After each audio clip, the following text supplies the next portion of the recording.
Hi everyone, welcome back to my YouTube channel. My name is Amberly. For those of you who have not been here before, it is nice to meet you. Don't forget to hit that subscribe button down below, and if you really like me, there's a bell right next to it, and you can get notified every time I post a video, so you're welcome. So today I'm going to be starting something new on my channel. I want to do like conspiracy theories on unsolved cases and missing persons. So what I'm going to do is I'm going to start with the United States and all the way from Alabama to Wyoming, and I'm going to do a case on there. So they're either going to be an unsolved murder or an unsolved missing person. Make a disclaimer that I am terrible at pronouncing things, so I'm going to try my best, but I am most likely going to butcher at least one or two things. So today for my Alabama case, I'm going to be talking about Tracie Hawlett and J.B. Beasley. So on August 1st, 1999, Tracie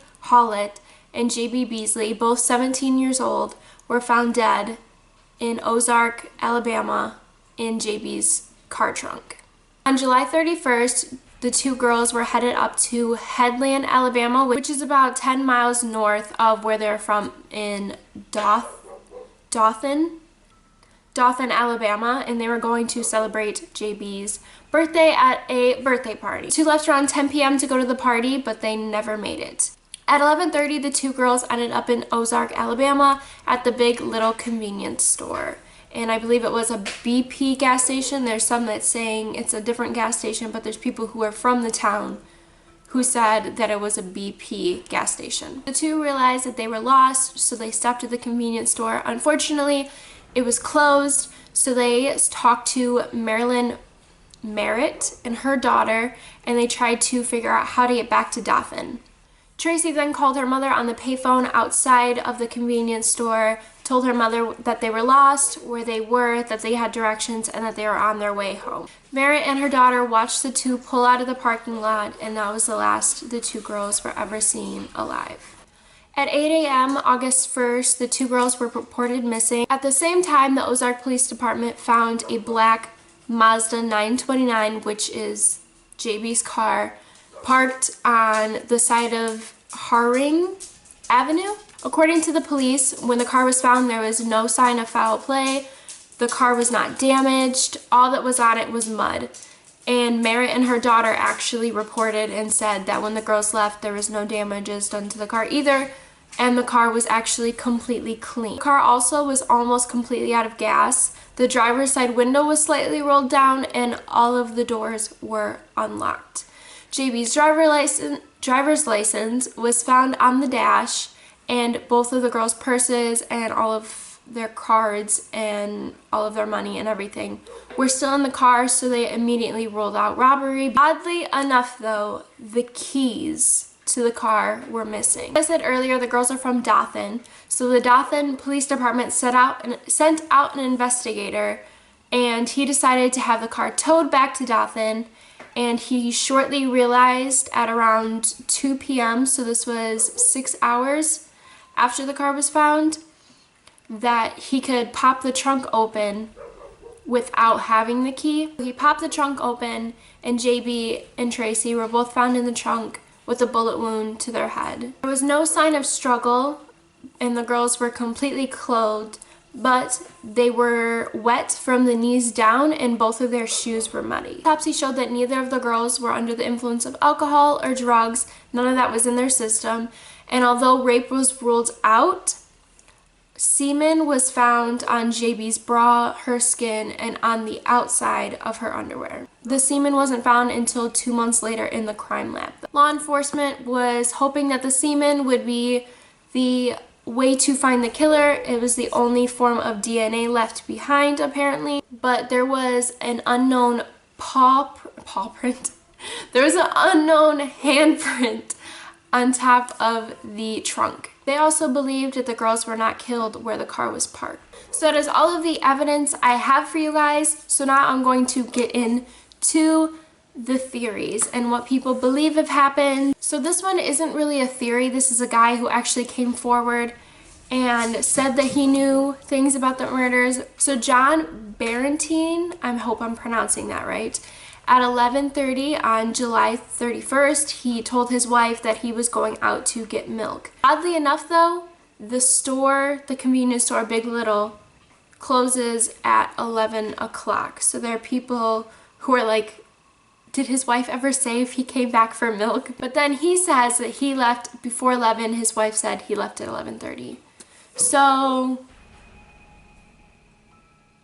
who knows when he left, and who knows if he returned with milk. He went to get milk at either before 11 or 11:30ish, and he didn't come back until 1 a.m. His wife said that he looked extremely upset, so she asked him what was wrong, and he said that he was hit by a black truck on Herring Avenue, which is the same place that the girls were found.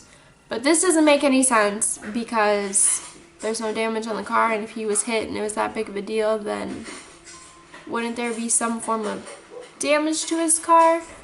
Baring then told people throughout the next couple days after the girls were murdered that he might have known who did it, and people were very much influencing him to go to the police, tell them what he knew, get the reward money. And so a month later, after the girls were found, he did just that. So he did an interview with the police for 4 hours, and ultimately he gave them 6 different stories. One moment it was he was involved in it, the next it was he saw who did it, he took them to the crime scene or followed them to the crime scene and then drove them back to their car. And another one, it said that it was his neighbor that, you know, he gave a ride to, this, that, and the other thing. So the police were completely certain that this guy either did it or knew that this man had something to do with it or knew who did it. He later, though, told the police that he made the entire thing up just to get the reward money. Spivey, I hope I'm pronouncing that right, the police chief at Ozark, still tried to pin it on him though. Still was like, this guy has something to do with it. Later though, on December 17th, he was released because the DNA of the semen did not match with him. There are many people who knew him personally. There was a lot of people who, when I was reading theories on this, were like, this man is not capable of murder. He is not the brightest bulb in the pack. That he was involved in drugs, and, you know, basically they just believed that he said something so that he could get reward money.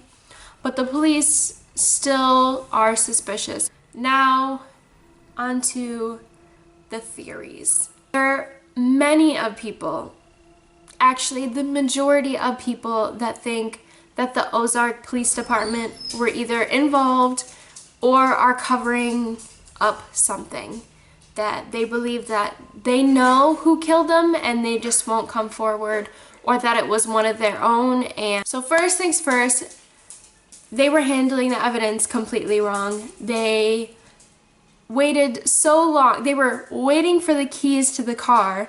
They didn't open the trunk. They were all touching on the car, not coming about this as if it was a crime scene.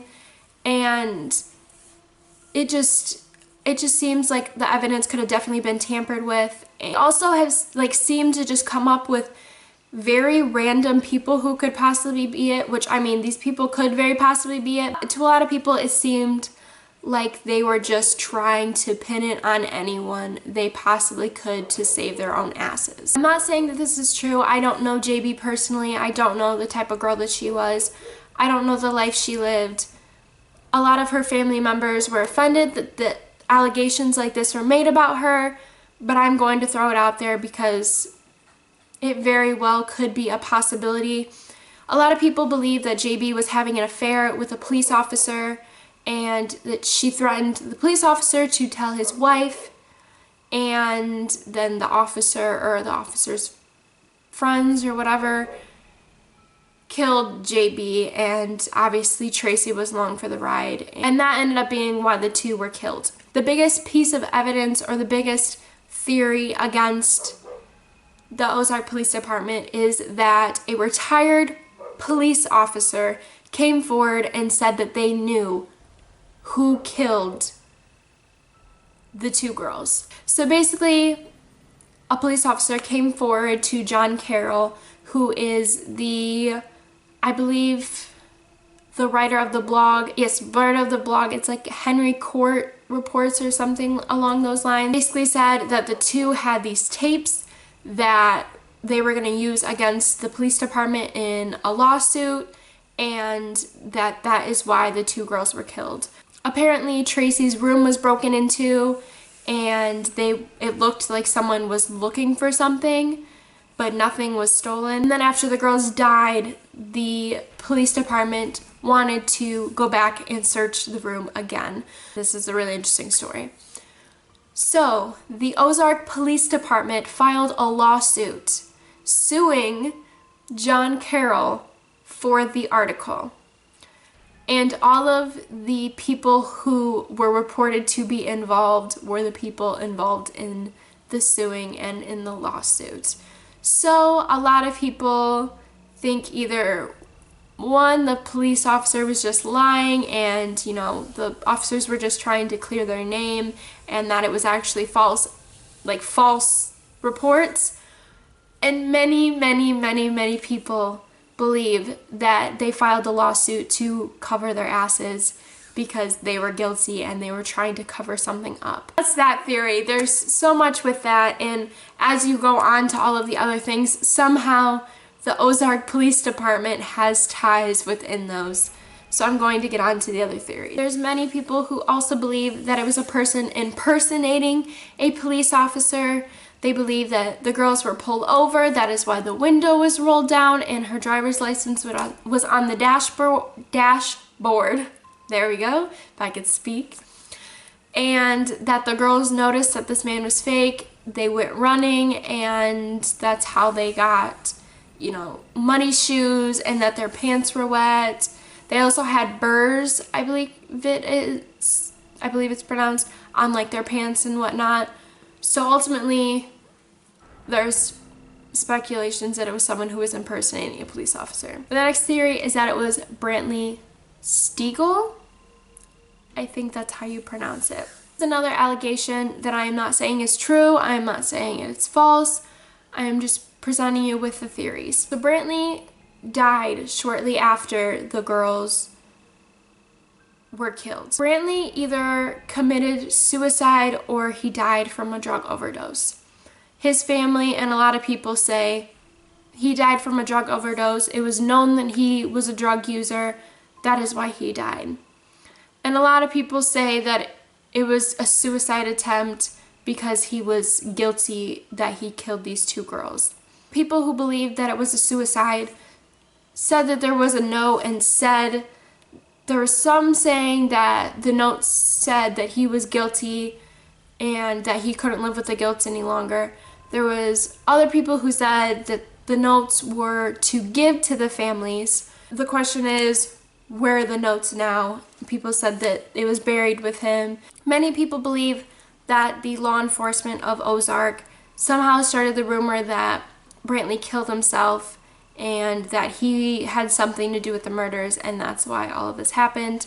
Many people believe that they did this just so they could pin it on someone, but later it reported that the DNA of Brantley did not match the semen. Another theory is that it was drug related.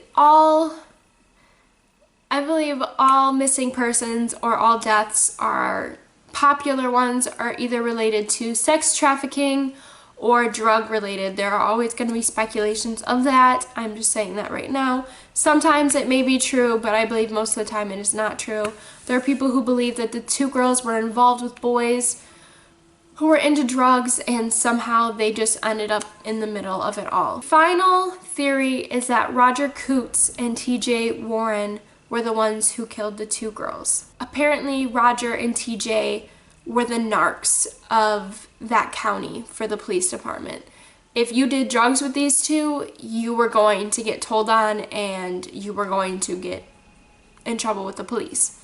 There are many people who tried to charge the Coots family with drug charges, and the police department just were not having it. They have spoke to police officers in the Ozark Police Department who have said, we don't want to mess that relationship up, so we are not going to try and convict him or anything. Also say that Coots actually told the police officers that he killed her and there's no way that they're going to find the keys because he threw them in the Ohio River, which he went to Ohio shortly after to work with his dad. So it makes sense that they would be in the Ohio River. So basically, he just says, I help you guys out too much. You can never prove that it's me. You can never prove that it's anyone.